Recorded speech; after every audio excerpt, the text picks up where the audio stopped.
people just finding it difficult to find work, so they decided to do something about it.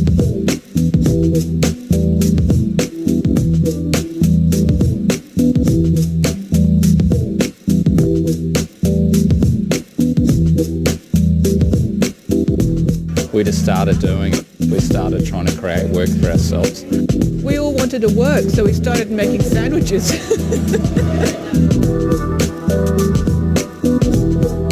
A local community organisation, Community Living Association, supported that group. A tuck shop sort of feel. We were making sandwiches and sending them out to all these workers.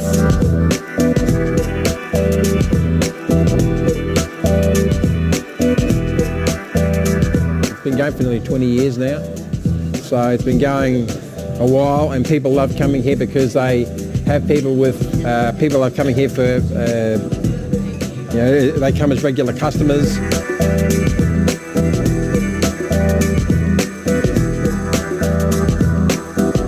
The co-op model that they pioneered here was really life-changing. It created a place that they owned. It's more than they felt a part of.